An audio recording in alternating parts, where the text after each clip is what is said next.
মওত হচ্ছে একটা পর্দা। মওত হচ্ছে একটা পর্দা। পর্দা যেদিন ফেটে যাবে, ছিঁড়ে যাবে, অন্তরাল থেকে বেরিয়ে যাবে, তখন আপনি আল্লাহর সঙ্গে মোলাকাত করবেন। মওত একটা গাড়ি, মওত একটা খাদ্য বস্তু। একে খেতে হবে, না খেলে আপনি ওপার যেতে পারছেন না। যেমন খেয়ে নেবেন, ঠিক খাওয়ার সঙ্গে সঙ্গে আপনাকে পরকাল পাড়ি দিতে হবে। মওত দুঃসংবাদ, আবার মওত কখনো সুখ সংবাদ। কারো জন্য দুঃখ আনবে, আবার কারো জন্য কল্যাণও আছে। মওত এমন একটা সাবজেক্ট যে মানুষ যদি পৃথিবীতে আসে, এর জন্য একটা সিরিয়াল আছে। আমি বড়, তো আমি মায়ের পেট থেকে আগে হব, তারপরে মেজ হবে, তারপরে সেজ হবে, তারপরে ছোট হবে। কিন্তু কিন্তু যাওয়ার ব্যাপারে কে যাবে, বড় না মেজ না সেজ, এর ব্যাপারে কোনো সিরিয়াল আছে? নাই। আসার ব্যাপারে সিরিয়াল আছে, কিন্তু এর যাওয়ার ব্যাপারে কোনো সিরিয়াল নেই। এরকম দৃশ্য হয়েছে, 6-7 ভাই বোন, মৃত্যু হচ্ছে তো কার, ছোটটা। ছোট মারা গেল, তো বড় বড় 4 ভাই খাটলিয়া ধরে কবর স্থান নিয়ে যাচ্ছে, অথচ বড়রা বেঁচে আছে, ছোট পরে এলো, আগেই সে চলে গেল। এর নাম হচ্ছে মওত। মওতকে কেউ নাকচ করতে পারবে না। পৃথিবীতে অনেক সাবজেক্ট আছে যে কেউ মানে, আবার কেউ মানে না। যেমন আস্তিক এবং নাস্তিকদের মধ্যে ভাগ আছে। আস্তিক আমরা সবকিছুকে মেনে নিয়েছি, নাস্তিক বলতে সবকিছু বিষয় অ্যাকসেপ্ট করি নাই। আখেরাত মানে না, কোরআন মানে না, রাসূল মানে না, আল্লাহ আল্লাহ বলে এমন চোপা চালাই।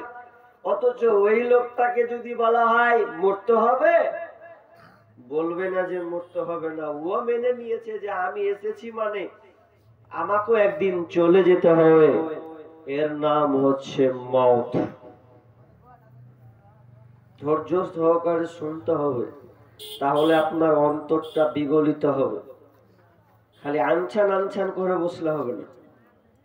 আর পরে বক্তা নাই যে আপনি আশাই থাকবেন যে কখন উঠাবে। শেষ বক্তা আমি, যতক্ষণ আছেন ততক্ষণ শোনাবো। যদি তাড়াতাড়ি যান তো আরো ভালো, তাড়াতাড়ি বিশ্রাম করব। তো মওত এ কাউকে চিনে না, ও কাউকে লিবে না। আমি যে মুর্শিদাবাদের বক্তা বলছে ওকে টিকিয়ে রাখি বেশিক্ষণ, তো বলছেন না, টাইম হলে পটল তুলে দেবো। কিছু করার নেই, কাউকে চিনে। ও গরিব ধনী, রাজা প্রজা, ছোট বড়, মুরব্বী, কিছুই বুঝে না। ও সবকে কেটে দেবে। বিসমিল্লাহির রহমানির রহিম। কুল্লু নাফসিন যায়িকাতুল মওত সুম্মা ইলাইনা তুরজাউন। প্রত্যেক প্রাণীকে মৃত্যুর স্বাদ গ্রহণ করতে হবে। যার কিনা জন্ম হলো, তার আবার মৃত্যুর জবানিকা তাকে টানতে হবে। এই জন্য আমার আল্লাহ বলেন, প্রত্যেক আত্মাকে মৃত্যুর স্বাদ গ্রহণ করতে হবে। এই ব্যাপারে সবাই একমত, কিন্তু সুম্মা ইলাইনা তুরজাউন, আমার কাছে ফিরে আসতে হবে।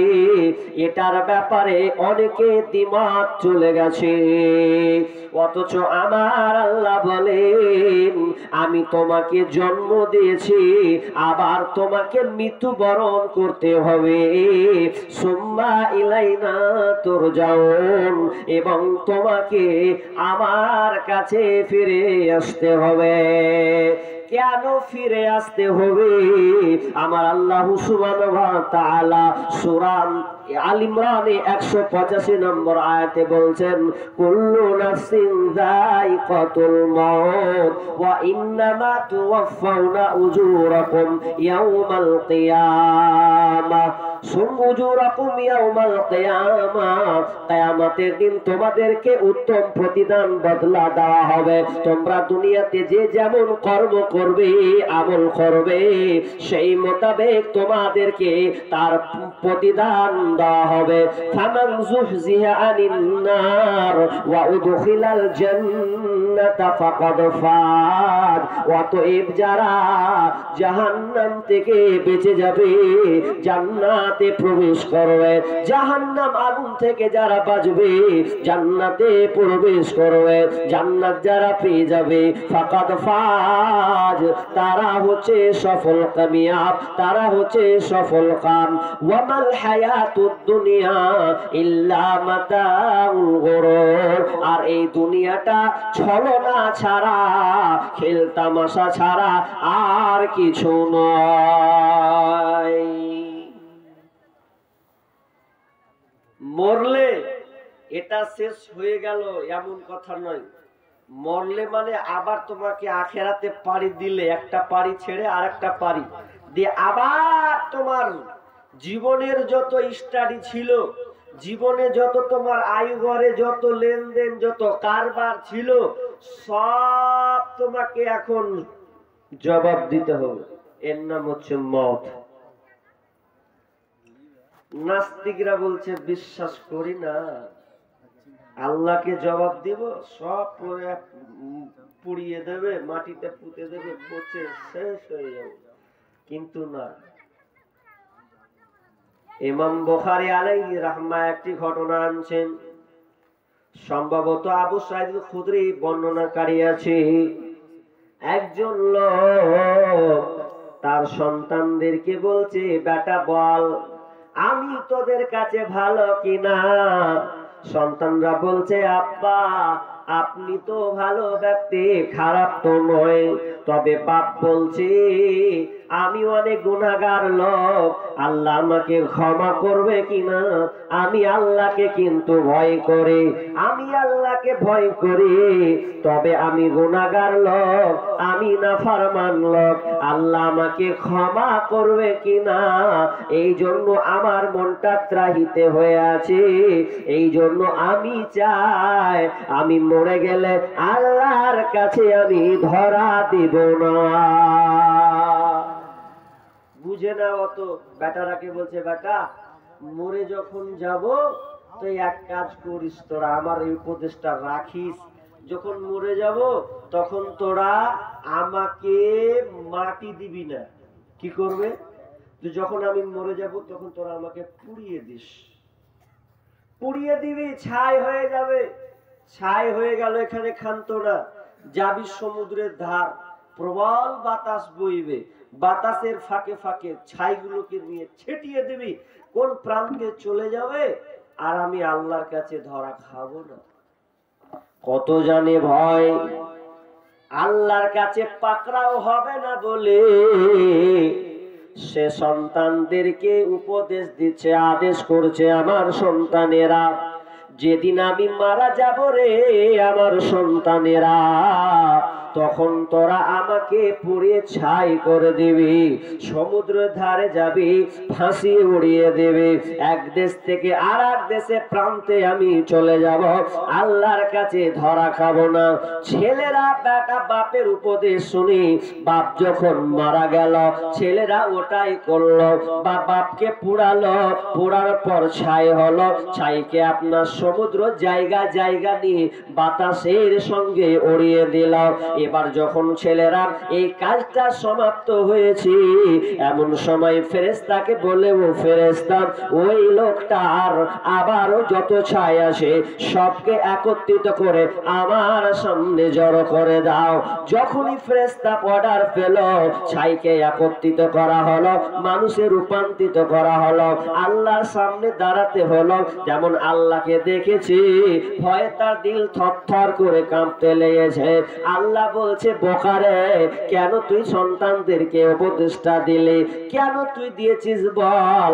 বলছে, আল্লাহ, আমি গুনাহগার বান্দা, আমি চেয়েছিলাম আমি আপনাকে ভয় করে, এরপরেও আমি চেয়েছিলাম আমি আপনার কাছে ধরা খাবো না, হয়তো পাকড়াও হব না, এই জন্য আমার সন্তানদেরকে আমি এই উপদেশগুলো দিয়েছিলাম।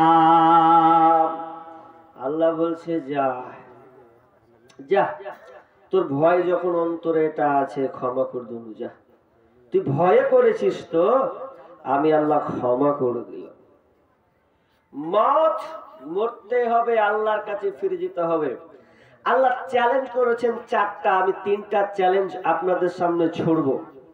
এক নম্বর চ্যালেঞ্জ তো বললাম যে মরতেই হবে, কোনো ছাড় পত্র নাই যে আপনি এখান থেকে রেহাই নিবেন, কোনো রাস্তা নাই।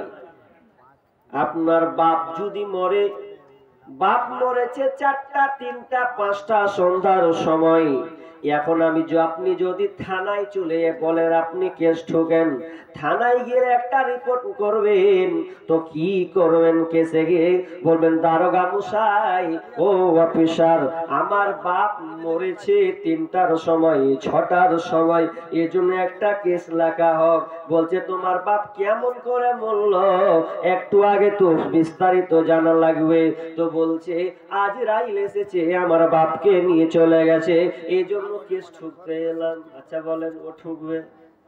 অফিসার বললে, কার নাম লিলি রে বাপ, এর তো কোনোদিন কেস ঠুকা চলবে না, এর নামে তো কোনোদিন কেস হবে না, বরং আমাকে এখান থেকে পালাতে হবে।